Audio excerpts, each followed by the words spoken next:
Brian, as most of you, if not everybody knows, is the owner of the Deerfield Fly Shop.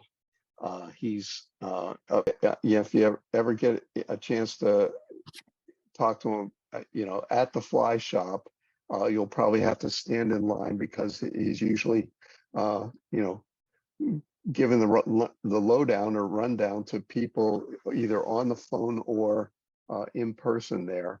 And I pick up a lot of great tips as I'm standing there listening to what Brian has to say. So I invited him to come and talk to us, and he's decided to talk about 4 seasons on the Deerfield. And obviously, if you've been in the fly shop, you know his dog, which is adorable uh, beagle, that Reese, who happens to have the same name as one of the fly shop employees, which might cause some confusion from time to time. Well, again, thank you guys for having me. And it is definitely an honor to be here because you guys have done so much for the fishery. And I recognize, most of the names on here. And I know a lot of you folks have been fishing this river longer than I have. And I should be, taking notes from you, but hopefully I can do that at another time. So what I'll give you now is just kind of my take on the things that I picked up over the past, 15 years on the Deerfield River, and kind of what's worked for me, kind of what I see as the season progresses. And yeah, so I guess we might as well just get on into it. We'll start with the fall because nominally I guess it still is, although it doesn't really seem like it. These past couple days we kind of went right into winter mode, but the fall, I mean, as I think most of you know, is one of the best times to fish the Deerfield. Next to the spring and the summer, and just ahead of the winter. So, it's really gamut in the fall. I feel like there's some of the best dry fly fishing of the year. I think is in the fall. Guys, maybe when I moved here, because the spring hatches are so good, and that's what you kind of hear about, but those kind of late September, early October to mid-October hatches can be just absolutely fantastic. And I've had, some of my better dry fly days during those hatches. But before we get to those, we're still kind of in the beginning of the fall, we're still in that kind of terrestrial season, which is kind of where I'm going to end up when we get to the summer.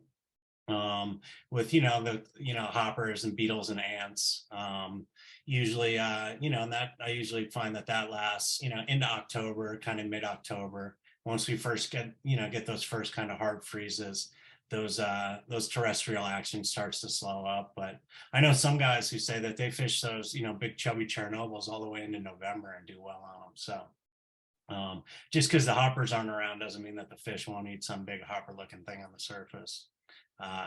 But as October wears on, what we see, we start to see that the Cahill hatch, we get that fall Cahill hatch, which is really nice. They're usually, 12s to 14s. They're pretty big Cahills. And usually in the evening is when I see that hatch. You'll also see Isonychias. I usually, they tend to hatch, kind of more during the day, but I've had my best success on the ISOs in the fall, on the spinner fall, also at, kind of in the evenings when those Cahills are out as well. And they're pretty big. They're like 10s and 12s. So those big 12 rusty spinners work well for me on that. And then you also see a lot of blue-winged olive hatches in the fall. Excuse me. And they generally happen kind of mid-afternoon on cooler overcast days, but they can happen on the sunny days as well.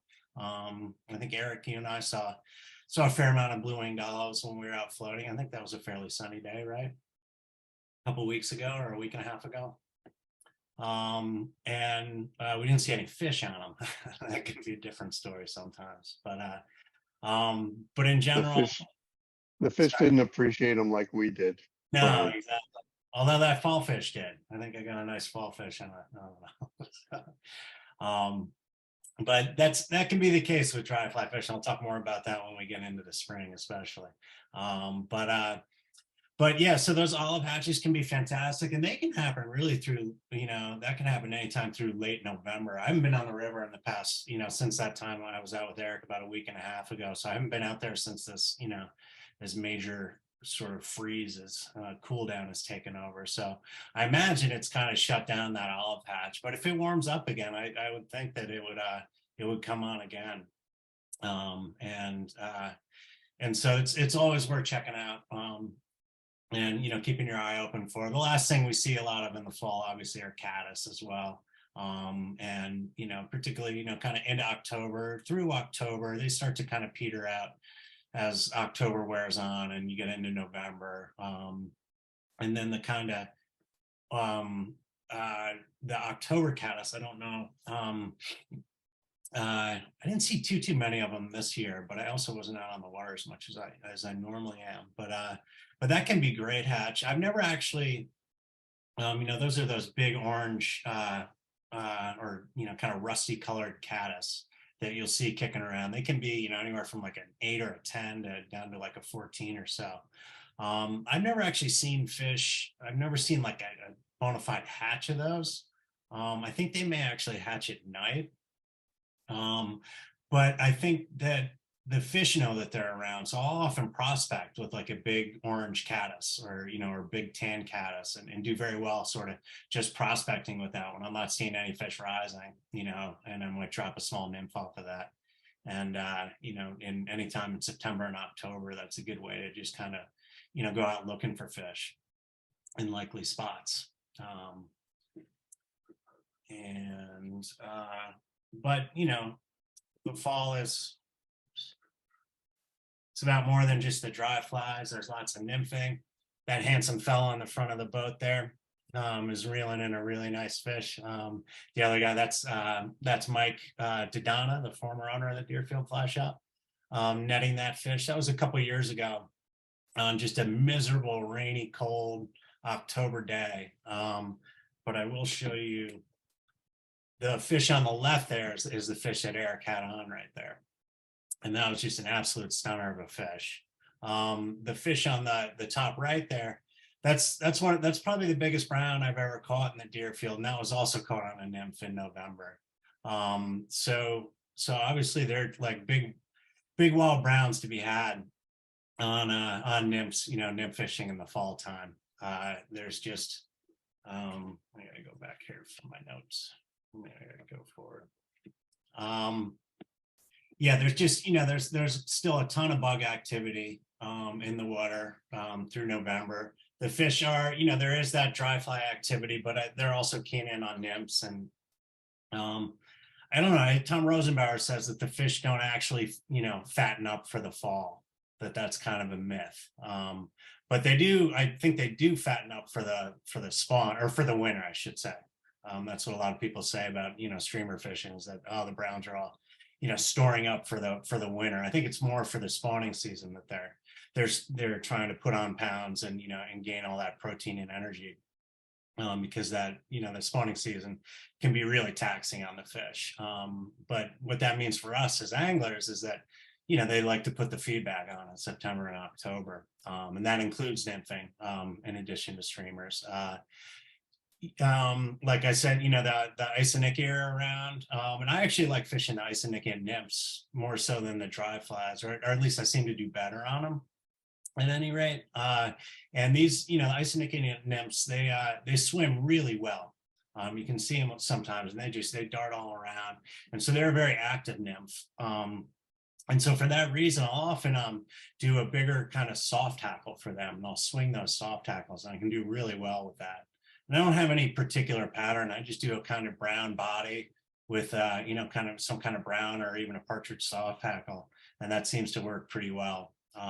If I do want to imitate just sort of a nymph for a dead drift, I'll do like a zug bug, does a decent job, as well as a gill nymph, or some effective Isonychia imitations.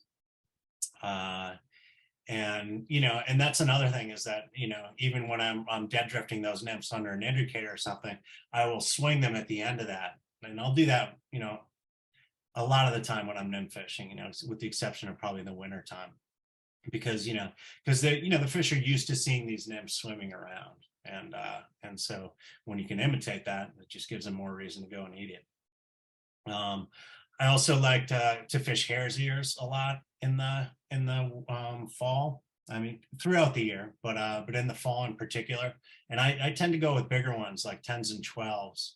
And I tie my own, and I'll do the abdomen like a normal hare's ear with a hare's ear tail, and then or the hare's mask tail, and then the hare's ear dubbing on the abdomen with the gold rib. But then I'll do my thorax. I'll actually do that in like a bright orange.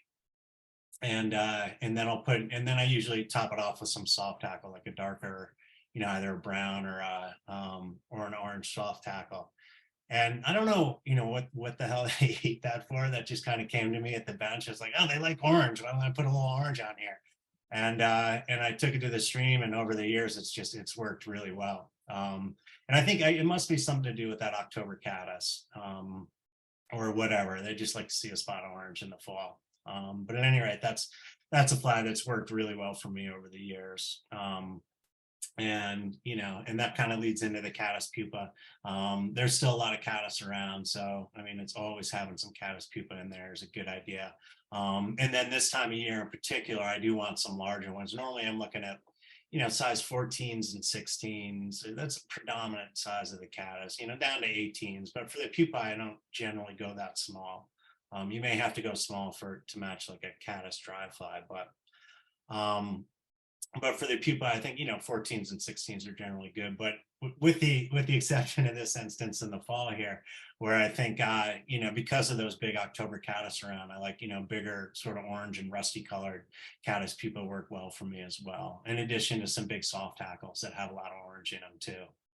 I don't, you may be getting the hint. I'm not a big believer in like really that the pattern matters too much. I think it's important to have a fly that looks good in the water, that's generally the size of the bugs that they're eating, and kind of the shape. But I don't, I often, when I'm at the bench, I just tie whatever I have handy, and it seems to work out. But I think it's, as long as you have, flies that are movement, have life to them, and they're generally in the same size and the same color scheme as kind of the naturals that are around, you're going to do pretty well, especially on the Deerfield, because I don't think there's not such an abundant insect life there as there is, a river like the Farmington or the West Branch of the Delaware that's just so loaded with bugs that I think, the trout can really afford to get fussy in those situations. I think where we are, because there's not quite the extent, there's a lot of bug life, but not an overwhelming amount of it, that I think you can get away with sort of, not worrying about being too specific and imitating everything. Of course, there's going to be that time where you really have to do that, but I think that's the exception rather than the rule. And then in addition, and then the kind of another nymph that we'll definitely have with me in the fall time are small pheasant tails. And I'll just use those as a BWO nymph in 18s, 20s, 22s. I think they do a fine job of that. You can tie a more BWO specific nymph. Kelly Gallup has a pretty cool one out. I forget what he calls it. But you can go watch like an hour and a half long video of his if you want. And then learn how to tie that, which I'm joking about that, but they're really informative. If you have the time, it's worth, and you like tying flies, it's worth sitting and listening to some of Kelly's videos, because they're like a master class in fly tying, each one of them, while he's teaching you how to tie like a BWO nymph. You learn 8 million other things. So if you have the time, it's definitely worth checking out his videos. And then finally in the fall, I start using egg patterns. I know some people don't really love the idea of that, and the whole junk fly thing, but fish eat eggs. They eat a lot of them, and generally the eggs that get swept out of the nest are not viable anyway. So it's not like they're cannibalizing or hurting their own their own procreation. I mean, they may be raiding other like brook trout nests, or the browns and the rainbows will go and raid those. But the fact of the matter is that they eat eggs, and they seem to really love eating eggs. That big brown I showed you that I caught, that was on an egg pattern in November, a few years back. And I've caught another really large browns on eggs, as well as countless rainbows and smaller browns. It's just they must be high in protein, or they taste good or something, but the fish really seem to respond to them. As far as kind of colors go, I like a color called Oregon cheese, which is it's like a creamish yellowish color. But I've done well with chartreuse, pink, red. And then sizes, I like generally sizes 14. Seems to work pretty well, but sometimes I have a lot of size 18 eggs for the Swift River, and I'll throw them on in the Deerfield, and they work just fine there too. Because I think there's all sorts of animals that spawn in that. In addition to the trout, there's other fish, there's crayfish, there's all sorts of creatures that are laying eggs in the water. And so there's just there's all different sizes and colors of eggs kicking around at any given time, I think. So I generally fish eggs from the fall and into the spring, but I imagine if you fish them year round, you do just fine with them. I know some of the guides, that's their sort of go-to even in the dead of summer. They'll throw on a big egg pattern and that'll work for them. So but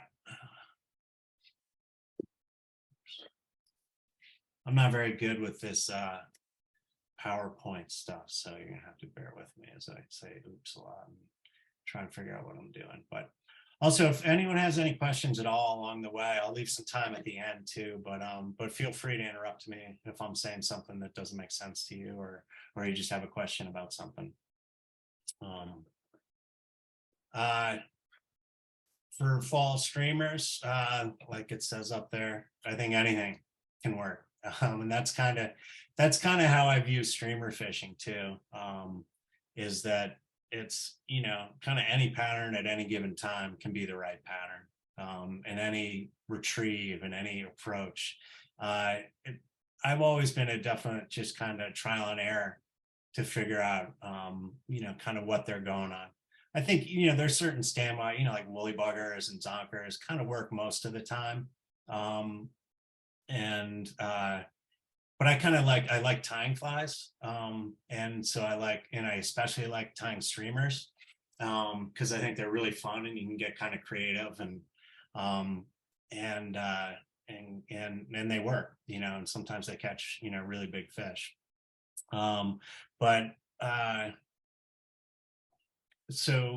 So when I go streamer, and I think fall is a great time. Streamers work any time of the year, but fall is a particularly good time, like I was talking about before, as those, particularly the browns are really, looking to put on some weight and some energy for the kind of the gruel of the spawn that's upcoming. So it's a good time of year, and it can just be really fun. It can be a grind too, though. I mean, if you go out there with just the intent of only fishing streamers, you may not catch a fish all day, and maybe not the next day, but maybe that third day you catch like a 22-inch brown or something, and it kind of makes it worth it. I think you are kind of upping your chances of getting some of those upper echelon fish when you commit to streamer fishing, and in particular some bigger streamers. I don't think you have to go super big. I mean, some trout streamers these days are like 8 inches long, and and I think those are more designed for kind of rivers that have really big fish and really big bait fish. Places like the White River out in Arkansas and some of those places out west. Here, I think most of the brown trout prey is going to be under 6 inches, so it's going to be more like in that 3 to 5 inch range, if not smaller. So when I go, if I'm really committed to streamer fishing, and I will, I'll be like, okay, today is the day that I want to go streamer fishing. And I'll usually base that on the conditions of, what is the river doing? If it's low, and it's relatively warm, probably not going to commit to streamer fishing for that day. But if the river's high and it's overcast out and, maybe a little rainy or something, those are the types of days that I really want to go streamer fishing, because it just, I don't know, for some reason, those days really seem to move the fish a little bit better. And get them a little bit more aggressive on that bigger stuff, because that's what you're looking for, is for aggressive fish. When you're nymphing, you can get passive feeders, but when you're streamer fishing, you're generally getting the more aggressive feeders in there. And on that, the high water days, I think the trout just feel safer in the river when there's more water in it. I mean, it kind of makes sense. It's just they get picked on by birds and by fishermen all year.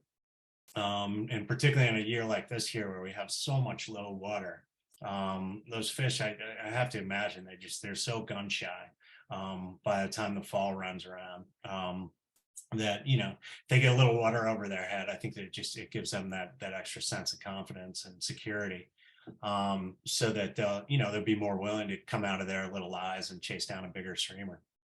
So I'm looking at when I'm my kind of MO when I'm streamer fishing, particularly, in the fall. It'll change season to season. So, but in the fall, I'm going to start with a fly that has some olive in it. Olive is just a color that works really well for me. Whether it's olive and white or olive and yellow or straight olive. And then I'll move to something that's a different color, that's white or that's yellow or that's tan or that's brown or black or whatever color. Because I think color, that color can trigger and eat. And I think, sometimes olive works way better than yellow. Sometimes that yellow is killer, and sometimes black is what you really want. And I think, and it just changes day to day. I don't know what it is, but it's something that it just kind of, it elicits something in the trout, and they're just more willing to eat something, whether it's something that's more natural looking, like an earth tone, like an olive or a brown, or something brighter that they can see, that's like a white or a yellow or something. But in addition to the color, I'm also, going to look at different actions on the flies too. And by that, I mean, some flies, some of my streamers I'm going to want, with a big sculpin helmet on it, and a big heavy, kind of lead head on it, that's going to get down into the water column really quick.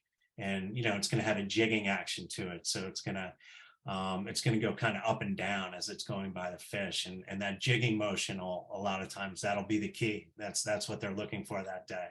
Other days, they may want something that's a little more subtle. So I might want a fly that's neutrally buoyant, and then I'll fish that on a sinking line so that it gets down in the water column some in front of them, but it's going to swim a little bit more naturally. It's not going to have that jigging motion that that a heavily weighted fly might have. And then a third type of fly that I'll have is something with like a big deer hair head on it, something like a zoo cougar or a drunken disorderly fly. And I'll fish that on a sinking line for sure. And the way that works is that the sinking line kind of brings the fly down, and every time I strip it, because the sinking line is going to sink faster than the fly, when I strip it, the fly is going to move down in the water. And then when I pause, there's going to be a little bit of slack in the line, and the fly is going to float back up. And that looks really, a lot like a bait fish that's wounded and is about to die. And, in trout, they're going to pick off the low hanging fruit, because it's easier. They expend less energy on it. So I'll kind of mix up all these different techniques. Hopefully it's on, one of the first, 2 or 3 or 4 I try, but some days you kind of have to cycle through that whole thing, and try these different techniques. I'll go from a floating line to a sinking line. And when I say a sinking line, I mean more of a sink tip, something either a 10 to a 25-foot sink tip. I don't think you need a full sinking line anywhere. And with the sink tip, it has a floating backing on it, or that it has the sink tip and then the rest of it floats, and that just makes it a lot easier to handle than a full sinking line, especially if you're wade fishing. And as far as the setup goes for that, like I said, I'll have a floating line, but I'll also do that sink tip. If I'm really committed to streamer fishing, I'm going to be fishing those bigger 3 to 5 inch flies, I will definitely go with the 6 weight. It's just going to be easier to cast those flies. if I'm less committed to it and I want something that's a little more versatile that I can switch back, I can go do some nymphing. I can, if I happen to stumble upon an olive hatch, I can, change my leader up and go to, and put on a size 20 BWO, or I can, fish streamers. I'll do like a 9'5" weight, and I'll stick with, woolly buggers and zonkers and bunny sculpins and things like that, smaller stuff, which will still catch big fish. But I think with the bigger flies, you're just kind of stacking the deck in your favor a little bit more for those, those truly top end fish, the 18, 19, 20 and bigger, and weeding out some of the smaller ones. Although not always. I've definitely caught, plenty of like wild 10-inch browns on like 4-inch, 5-inch flies, which is just kind of goes to show that they can be pretty aggressive.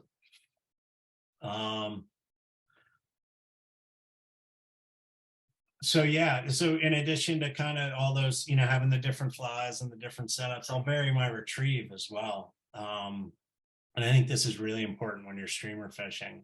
Someone once told me that there's no wrong way to retrieve a streamer, and I truly believe that. You just try different things until you hit on what's triggering that strike.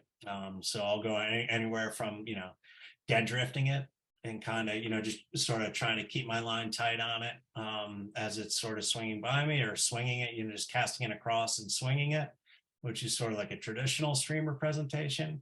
I'll even fish them upstream, particularly with these, with a weighted fly. I like to, quartered upstream, and then and either just sort of, slowly strip in line to keep contact with it as it comes back, or even do like a jerk strip motion where you jerk the rod tip in a direction and then you strip really quick to tick up the slack, and that just imparts some pretty cool motion onto the fly.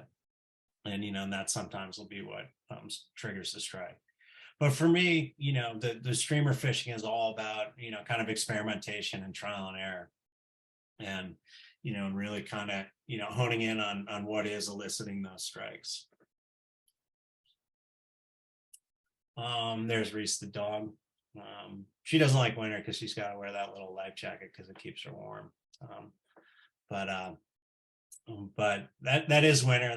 I think that was actually a New Year's Day float. So I didn't have any pictures with snow in it. I guess I don't ever go out with friends when there's snow out. So and don't take a lot of pictures. I don't go too much anymore in the snow myself either, but you can catch fish. But winter on the fishing on the Deerfield is, to me, the key is like kind of where you're going to go and concentrate your efforts. Those really nice looking runs and riffles of the spring and summer are probably not going to be super productive in the wintertime. But those longer, slower pools are going to be more effective. The trout, their metabolism slows down. They still need to eat, so you can get them to eat a fly. But in general, they're not gonna work too hard for the meal. So you got to find a place, you got to look for water where the trout are going to be, and then you got to get that fly right in front of them. So in general, to me, that's more than anything, it's depth. Because even if the water's moving pretty good, usually if you're deep enough at the bottom, the water can be moving pretty good on the surface, but if you're deep enough at the bottom of that water, it's not moving that fast, and usually there's rocks to hide behind and break up the current. So I'm looking for deeper water, and I'm also, which can be those long, slow, deep pools, but it can also be the insides of those big bends. I'm thinking of like Carbis Bend, right? The inside of that it can be a great spot in the wintertime, particularly in the high flows. When it's been high and it's super deep there, but the water's just not moving that fast right there. So the trout can kind of hang there without expending too much energy, yet there's still food kind of kicking by them. And so they can kind of lazily feed on it. So that's kind of more than anything, that's what I'm most concerned with in the wintertime, is finding that good water to fish where I think they're actually going to be fish. And where they'll be willing to eat if I can get it right in front of them. For me, nymphing is definitely the most effective thing. And again, egg patterns seem to work really well. Pheasant tails, Frenchies, which is just a pheasant tail with a little hotspot head on it, essentially. and small stoneflies, big stoneflies. I didn't put that there, but stoneflies kind of year round on the Deerfield or just a go-to pattern. But I do think offering them something sort of bigger in the winter works a little better for me. I think the active bugs, if there's any bugs hatching, it's probably going to be midges. If it's early winter or late winter, it might be BWOs, but they're going to be tiny, right? They're going to be 20s, 22s, 24s, 26s. So kind of, most of the active bug life is going to be small, but I think that, the sort of, the energy expenditure, reward for the fish is gonna tilt it a little bit in favor of just giving them something bigger right in their face. I mean, small flies will still work, zebra midges and that kind of stuff will definitely work well, but I kind of like to kind of go the other way with it and go kind of big and give them a reason to actually eat it. And it seems to work okay for me. I mean, they're definitely people who are much better at fishing in the winter than I am. And they can kind of have it. I tend to look for, I look for warmer days, particularly if there's no snow on the ground. I look for the warmest days I can find. If there is snow, there's kind of like a diminishing return to the warmth, right? Because if it gets too warm, that snow starts to melt and that gets back in the river and that actually cools the river down because that's, just melted snow. So it's probably 33 degrees, right? So that might actually cool the river down. And it also adds some like minerals and it can cloud it up and it just seems to turn the fishing off on a kind of warmer day when there's a lot of snow and that snow starts to melt. But if you're in like the mid 30s or mid to high 30s and there's snow on the ground, I think those are really good days.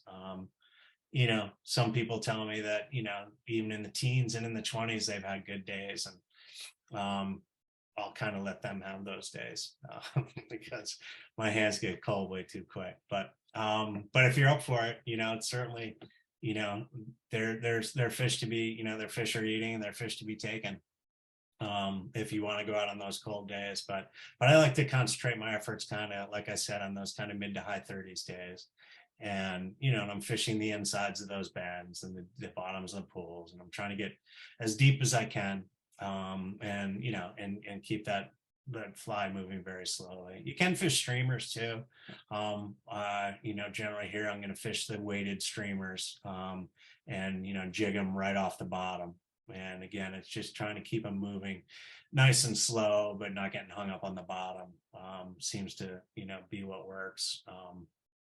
But who knows? I mean, every once in a while you'll see a fish in winter come, as you're sort of ripping a streamer out of somewhere just to keep it off the bottom and come and chase it. So it's worth mixing things up even in the winter time. But by and large, that's where you will have your success, I think. Spring.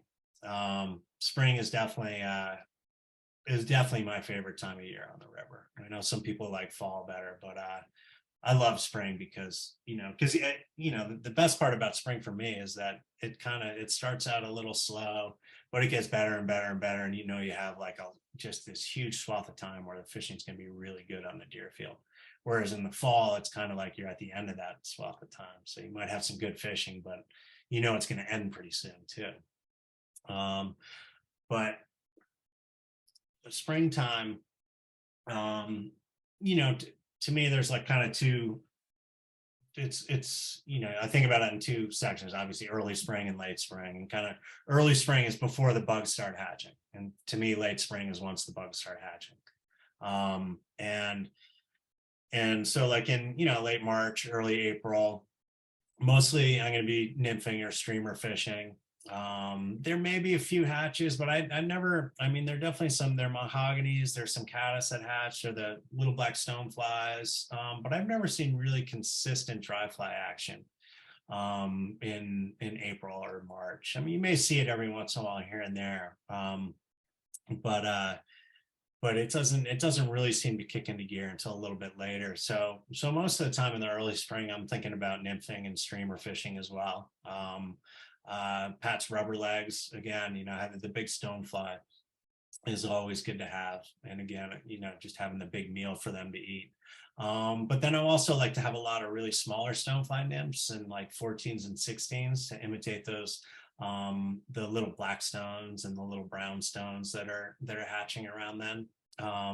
And these are generally like 14, 16, 18s. And you can use something like a copper john in both the copper as well as in like with the black wire.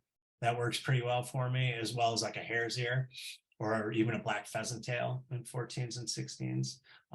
Can all do well, but I do really well on like kind of that, a black or a sort of brownish copperish fly in that 14, 16 range this time of year.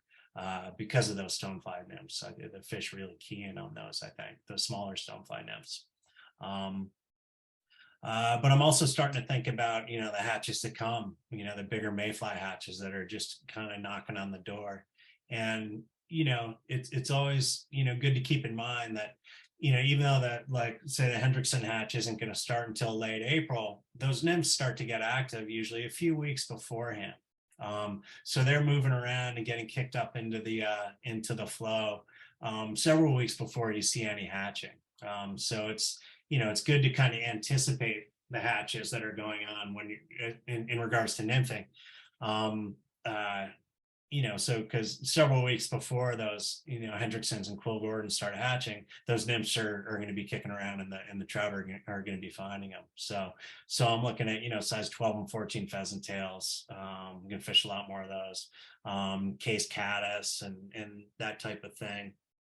In about a size 14 works really well in the early spring for me too. And if the water's high, I will throw on a squirmy worm. And they do work, and they work really well. And I generally try and use insects if I can, but the squirmy worms work. There's no denying that. And there are worms in the water too, if you feel like, you have to be imitating something that the fish are eating, which, makes me feel better at any rate, rather than just this pink monstrosity kicking around. But they work well and they're easy to tie.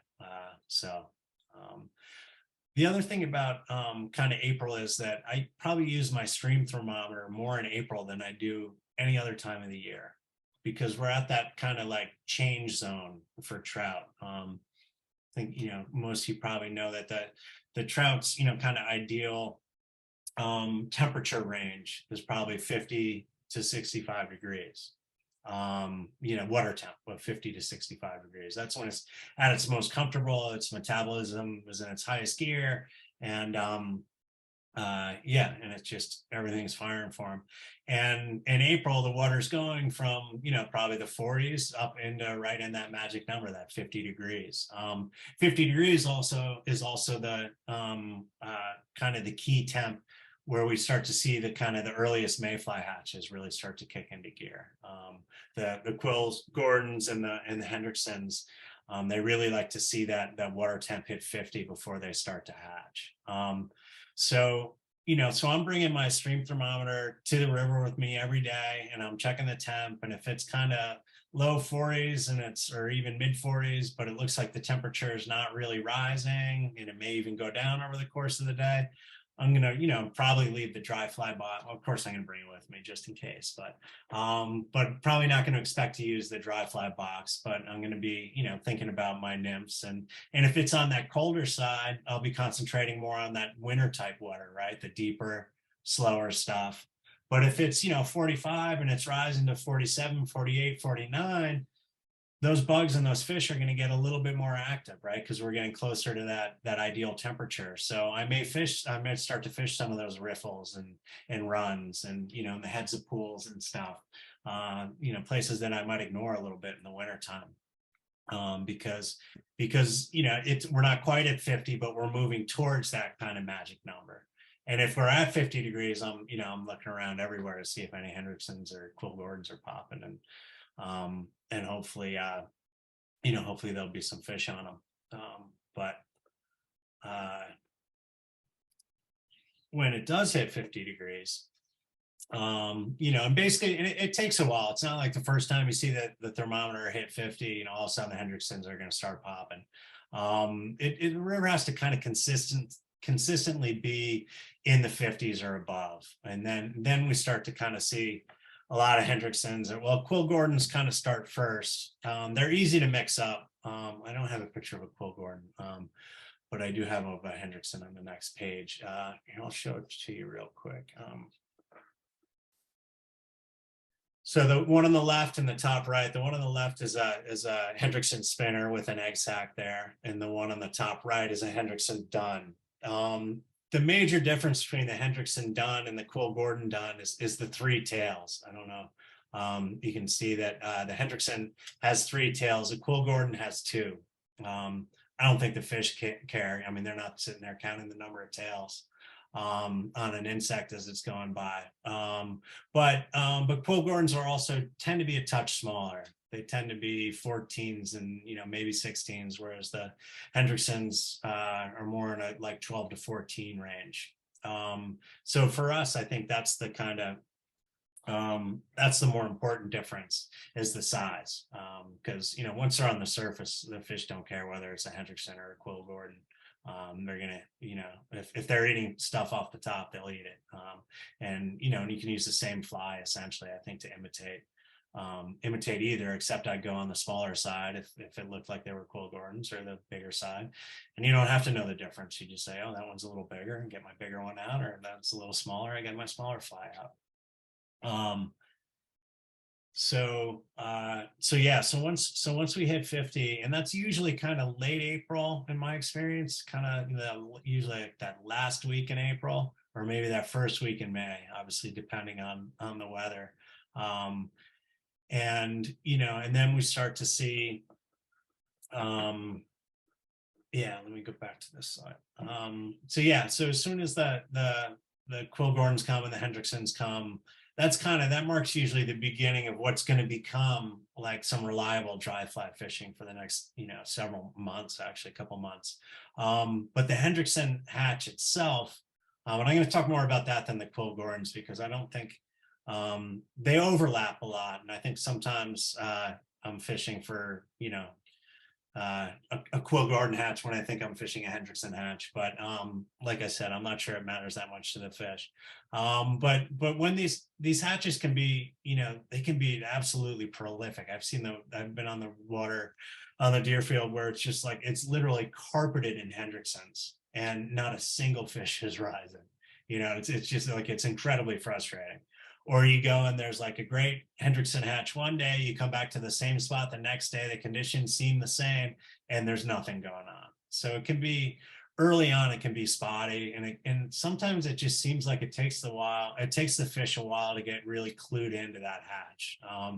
But once they do, it can be terrific. A lot of the times that's at the very end of the Hendrickson hatch, but it's worth going out and chasing it and trying to find it, because it's going to be your first consistent dry fly action of the year. And they're really big bugs too, so it's fun to fish big dry flies. At least it is for me. And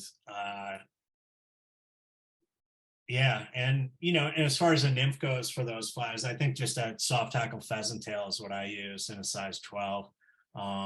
Sometimes I'll go even a little bit bigger to a 10.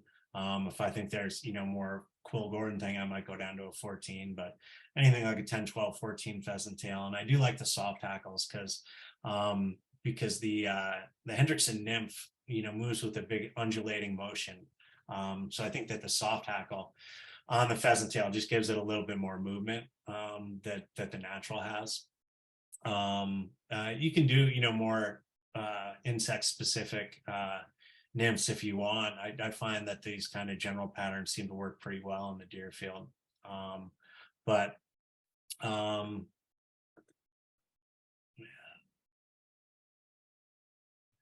for dry flies on these guys, I tend to like a sparkle dun or a compare dun. They have, it has a deer hair wing in the front, and it sits kind of lower in the film than a traditionally hackled dry fly. And I'll just do that in a tannish or a pinkish color. And those seem to work really well for me. I also, I can, if they get super fussy, sometimes I'll do an emerger, and there's this pattern called Matt's Sulfur Emerger that Tim Flagler at Tightline Videos has a video about. which is it's just a killer emerger pattern. And it's a little hard to tie at first, but once you get the hang of it, you can kind of bang them out.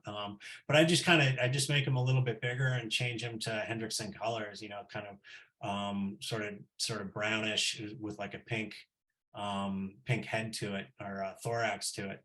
And those seem to work well for me for the emerger.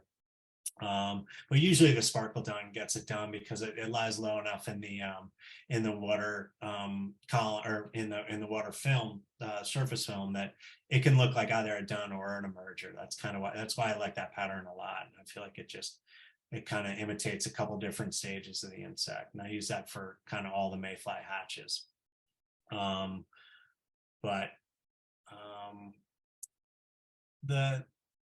The other thing that I've kind of found over the years is that, kind of the lower you are in the river, the kind of more consistent the hatches seem to be, especially these early hatches. And I think, it probably has something to do with, the violent fluctuations of the dam release up in the, above Charlemont there.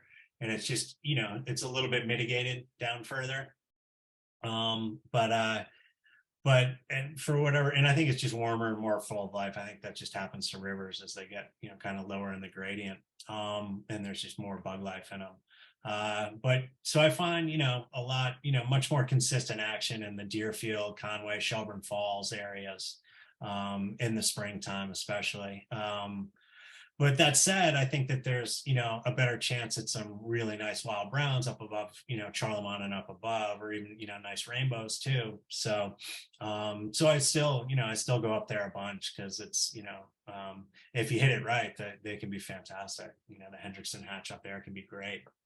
Kind of usually the next bug that we start to see a lot of after the Hendricksons and Quill Gordons is the March Brown, which is the bottom picture there, the bottom right.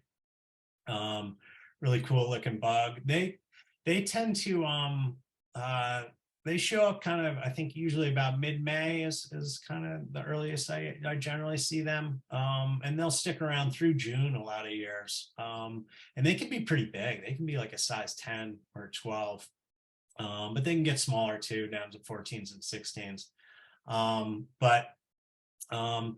But the March Browns, what's kind of interesting about them is that they don't hatch in like the big swarms that a lot of other mayflies do.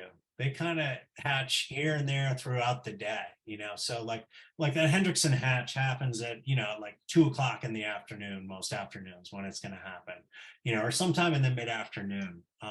Whereas the March Browns, they, and when you see that hatch, there can be thousands of them hatching. With the March Brown, you may just see one or two here and there every, 20 minutes or so. And so it's not a concentrated hatch like a lot of other ones. So I like to start, once the March Brown starts showing up, I think, the fish are more keyed in up top because they're finally got, started to key in more on the Hendricksons. And I think by the time the March Browns come, they're looking up top a lot more regularly. And and then I think that it's a big enough bug that they get opportunistic on them. So you don't even have to see fish rising, and to start throwing a March Brown. I think if you just sort of prospect with that, you can do really well. And I like a clink hammer pattern for that, which is tied on a kind of a strangely curved hook.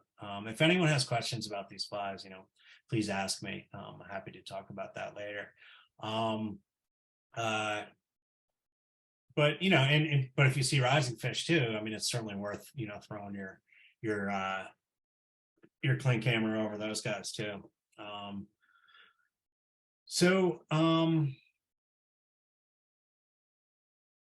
Yeah. So where were we? So kind of around the same time that the March Browns are coming, the light Cahills start to show up too. Kind of. And they may overlap slightly with the Hendricksons, but usually the Hendricksons are pretty much done by the time the Cahills come in. And so we're looking at like mid-May when this happens. And the Cahills are, they're going to start to skew more towards the evening.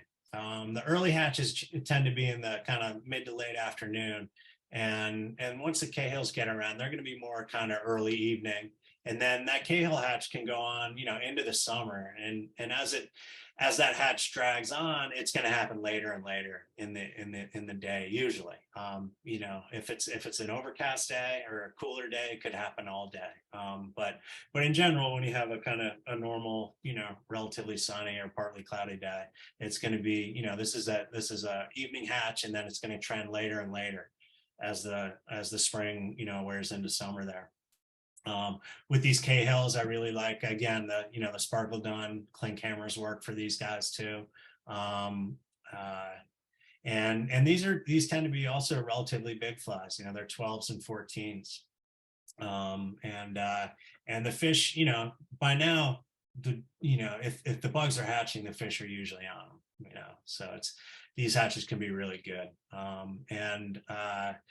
Also, you know, caddis, I kind of mentioned them a little earlier. They start showing up. I mean, I see them in, you know, late March, early April. I don't see many fish on them. I just don't see a lot of rising fish in the Deerfield in March and April, not until May.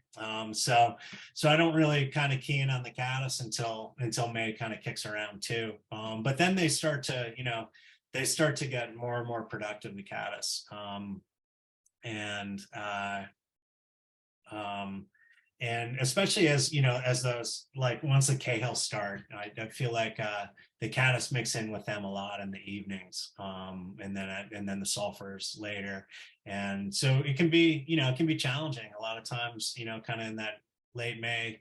You know, there are caddis hatching, there's like Cahills, there's, you know, there may be March browns, there may be spinner falls and March browns and Cahills, there may be caddis, you know, laying eggs and caddis hatching. And so it can get kind of fun because there can be a lot of different bugs going, and sometimes they'll key in on just one of them, and a lot of the times it's a caddis. So having a size 14 or a 16 caddis, and I like to tie, I like to fish a sedgehammer, which is basically, it's an elk hair caddis without a hackle on a curved hook.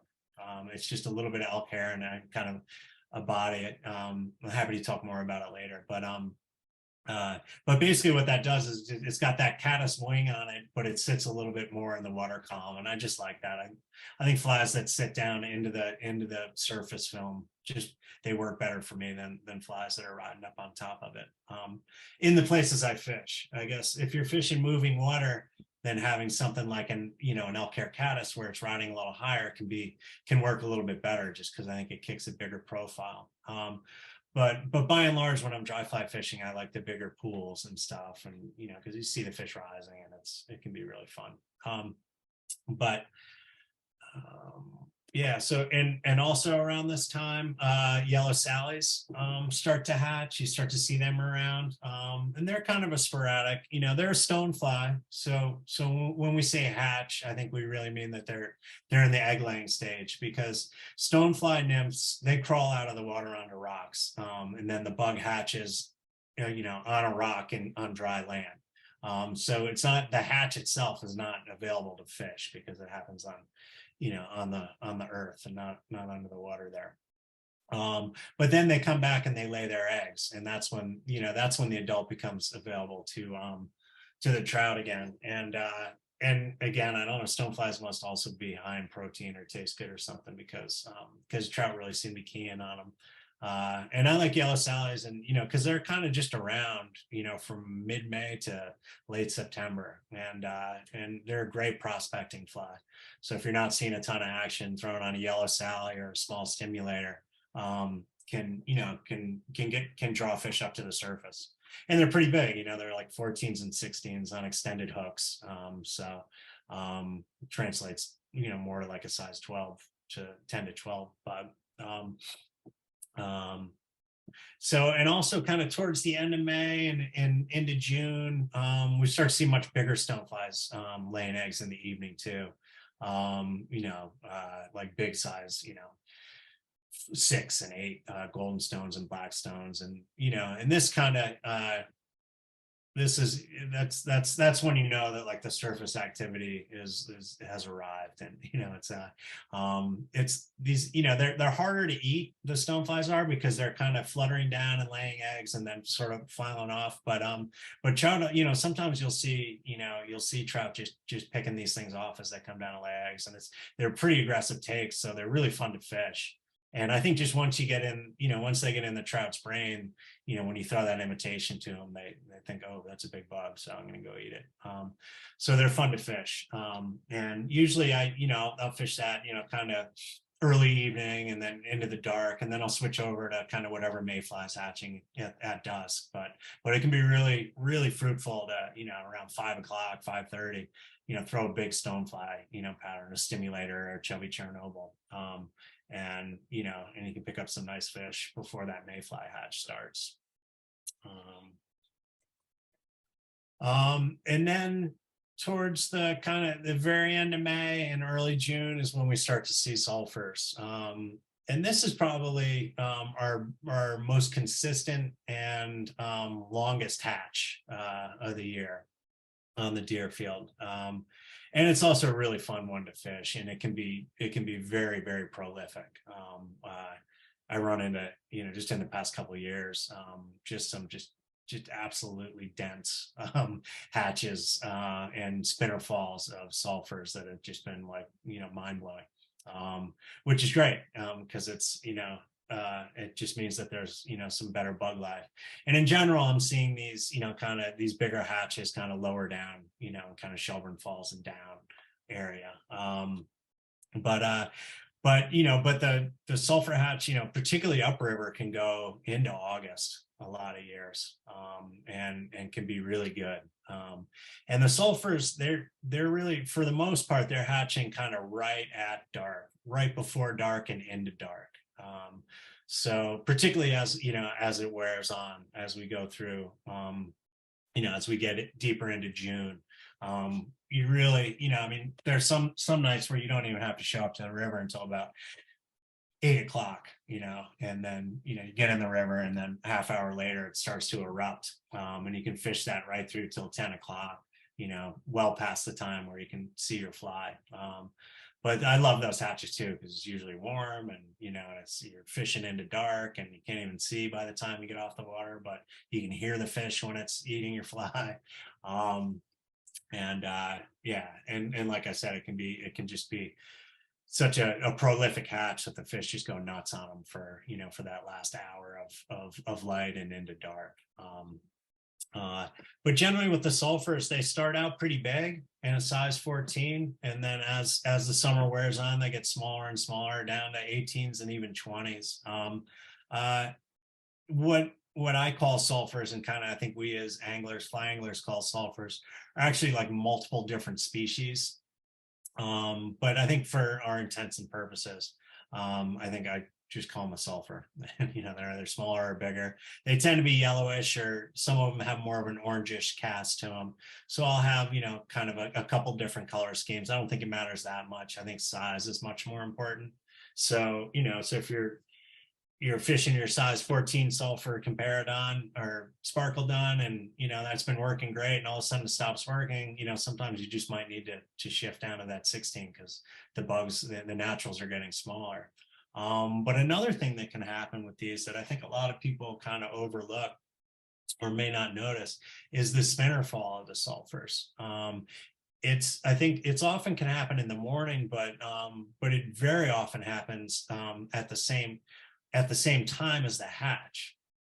So I think, but it lags a little. So the hatch starts, and then as it really gets dark, the spinner fall really starts to kick in, right? So you do have hatching duns, and you can see those on the surface, but you also have spinners just littering the surface of the water, and those are really hard to see unless you look directly down into the water where you are. But if you're looking up to where you're fishing, upstream to where you're fishing, you're probably not going to see those spinners, especially in that low light. So, and you may even need to put your headlamp on and shine it on the water. But what you might see is if you have that, you're fishing that done at 8 o'clock, 8:30, and it's working really well, and all of a sudden it's not working so great. but you still see or hear fish rising, chances are pretty good that they've switched over to the spinner. And they're just looking for that dead bug in the surface film. And so I kind of I make sure that I have like a spinner, in the right size, rigged up on a tippet, because I don't want, my eyesight sucks and I don't want to be tying it on at at 9 o'clock at night when I can't see. I can't even tie them on hardly when I can see. So I may tie it on a piece of 5X tippet, and then just sort of and then just do a big surgeon's knot with that and pull the fly through that, because it's easier for me to tie that than it is to thread a small 14 or 16 spinner that when it's dark out.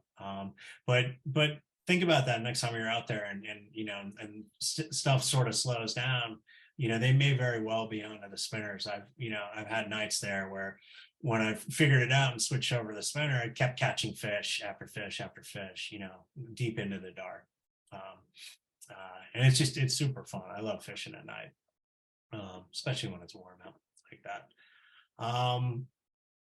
But another good, just one last thing on the sulfurs is if they are getting super fussy on them, sometimes going to a straight emerger pattern can be really effective. And I like that matte sulfur emerger in kind of the original way that he does it. Again, it's a Tim Flagler and Tightline video. So I'm happy to give anyone links to these things that I've been talking about, or discuss in more detail any of these flies or anything, if anyone wants to know more. So the sulfurs kind of, they lead us into summer, and all this good spring activity has gotten the fish looking up for their meals after, months of, they've been looking down and basically eating nymphs and streamers and stuff. And so I mean, I think that's, that's why we can still have such great dry fly opportunities throughout the summer. And even though a lot of the mayfly hatches kind of cool off as the summer, with the exception of the sulfurs, but by June, the trout are definitely looking up for meals with regularity, and so I'm starting, even during the day when there's no hatch going on, I'm definitely moving more towards that dry dropper rig. Like I said before, like the small stimulator or the yellow Sally is a good fly. I like a humpy, just to throw a different profile in there. It just seems to work. It holds up you can float a pretty, a good, tungsten beaded nymph with that humpy. It floats really well. And they eat that humpy all the time too. I don't know what it looks like, but it just looks like food, I guess. And I just like it because it's a little smaller, and and just kicks a different profile than the stimulator or the yellow Sally. But as the summer progresses, I'm gonna start to make my dry fly a lot bigger and bigger, to match those, both the stoneflies that are hatching at night, as well as hoppers that start to come into play. So flies like chubby Chernobyls and PMXs, I'm gonna start fishing those a lot more as my dry dropper setup. And I almost always fish those flies with a dropper, and usually a nymph. Sometimes I'll throw an ant back there too, another dry fly, because a lot of times you get them to come look at that, that chubby Chernobyl, and they'll see like a size 14 ant on the back, and they'll just whack that instead. But often it's, I think it's the same thing. They see the chubby, and then they see that nymph dangling there helplessly in the water column, and that's an easy meal for them. So like as my trailer nymph on that, I generally fish like a size 12 pheasant tail on a curved hook. It just seems to work well for me. But anything like hare's ears and pheasant tails, caddis pupa, caddis larva, those things, in size 12, 14, 16 are all good droppers. Whatever your favorite nymph is probably going to work, as long as that dropper can, or the dry fly can hold it up. So it's hard to float like a heavily weighted Pats under a dry fly, but you may want to fish a Pats, and so maybe put out an indicator and drop a caddis pupa off of it, and then I'll start using Zug bugs and those gill nymphs again for those ISOs. because their isos hatch in July, and then again usually, and sometimes they kind of scatter from July all throughout the summer, but the more concentrated hatches seem to be in July, and then again in like, you know, September, late September. But in the July hatch, you can get them on top too. They kind of tend to, again, they're another nymph, like a stonefly, that swims out of the water and onto dry land to hatch. So again, when you're fishing the hatch, you're more fishing. You're actually fishing the kind of egg laying stage of that bug. But for whatever reason, it doesn't matter whether it's the hatch or the egg laying. They're still eating it on the surface like a dry fly. So, but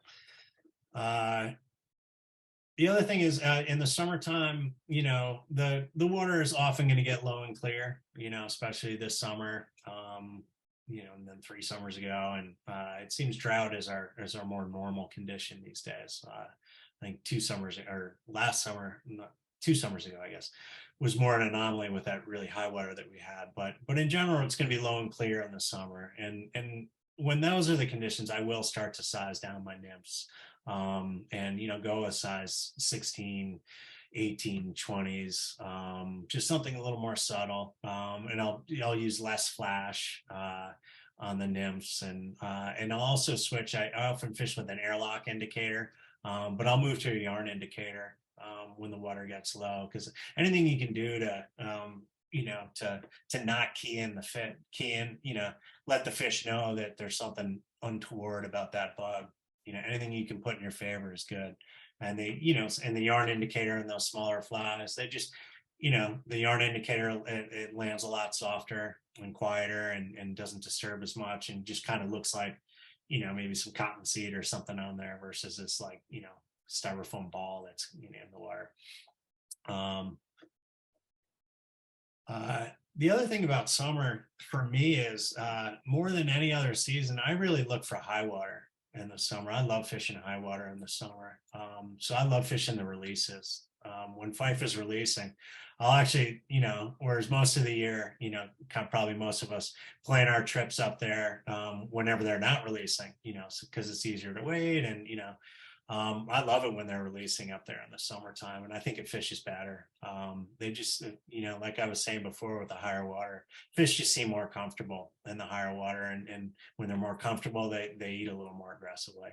And I think that, you know, they're more willing to come up to that big chubby, you know, when the water's high, than, you know, sometimes than when the water's low.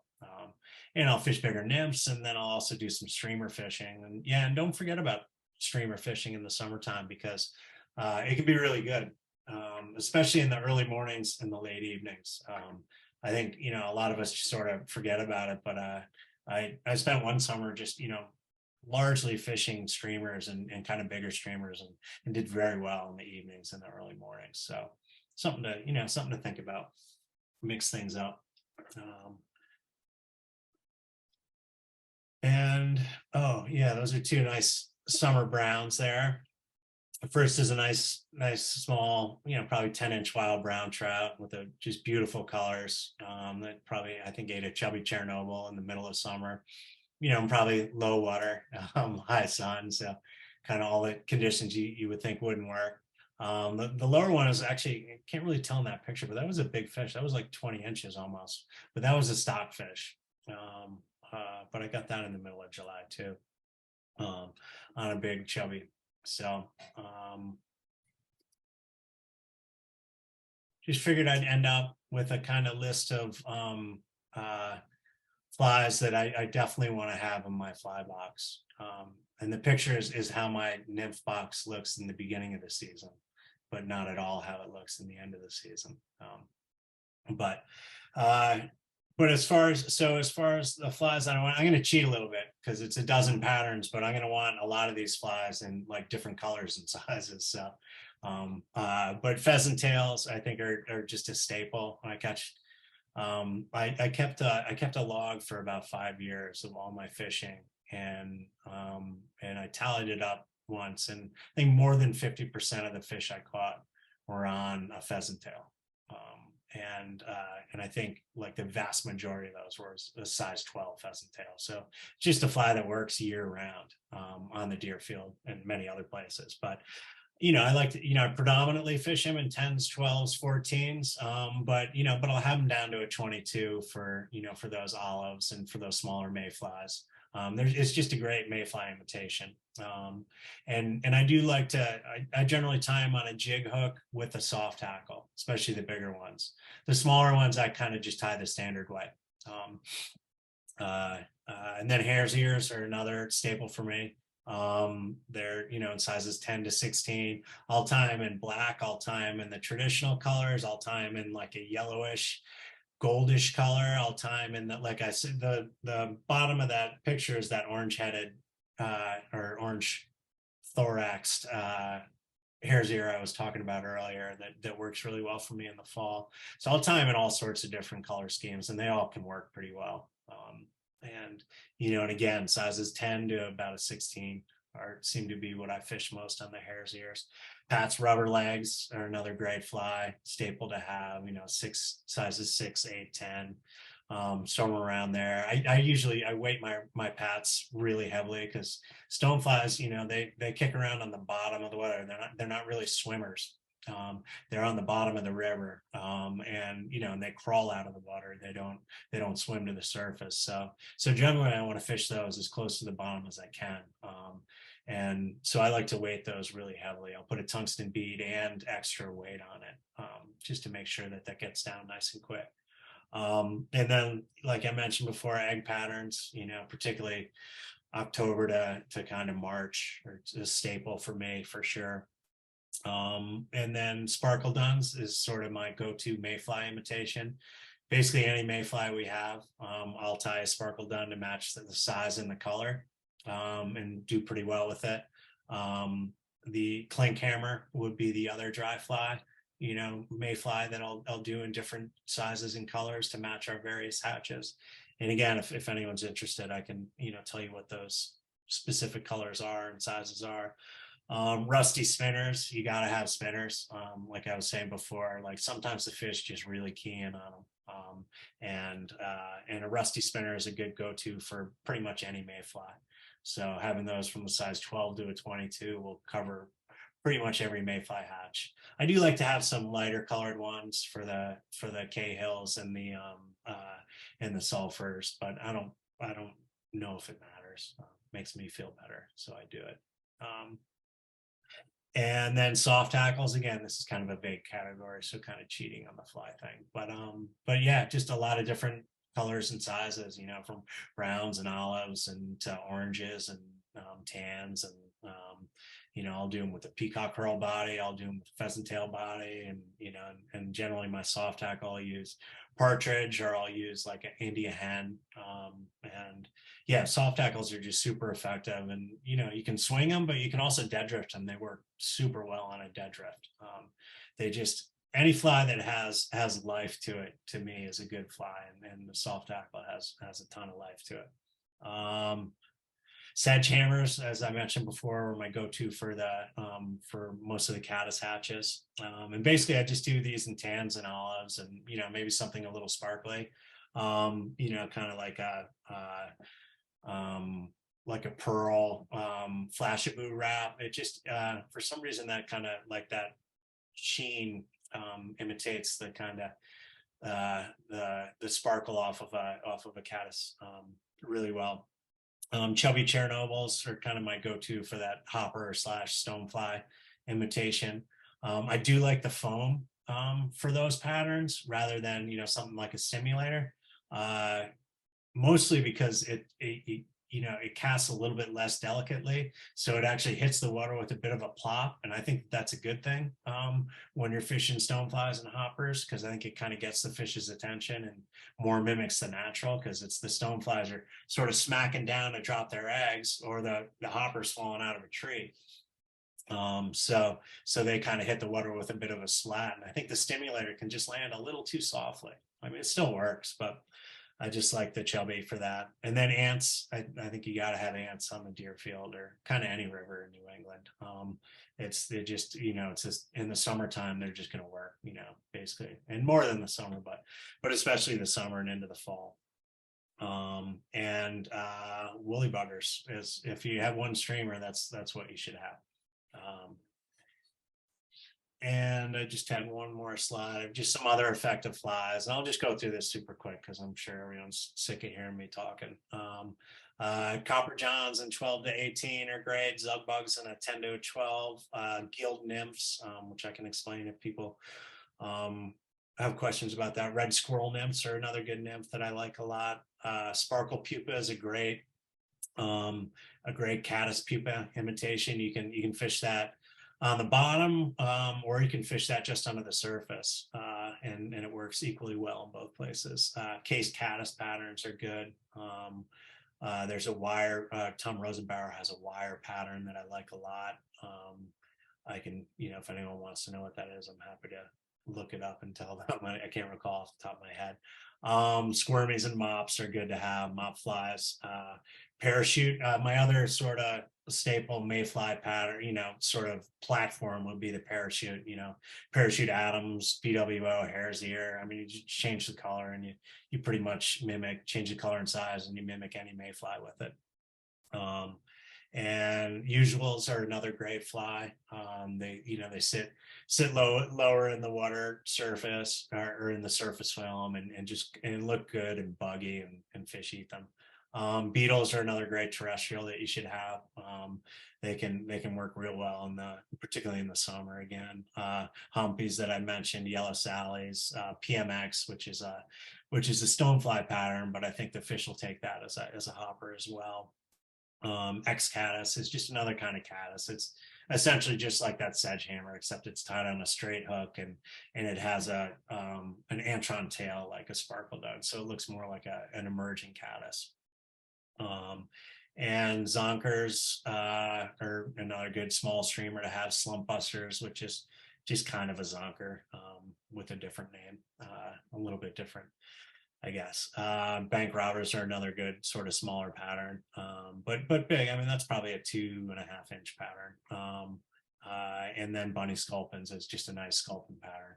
Our rivers are loaded with sculpins, so if you're going to streamer fish, you should have some sculpin patterns, and they're distinctive looking too. So that's why I think that matters. But that's it. I'm sure I forgot a bunch of stuff, and I'm sure there are, a lot of you on here who have much more experience on this river than I do, who could fill in a lot of blanks, but that's all I have for now. Thanks, Brian.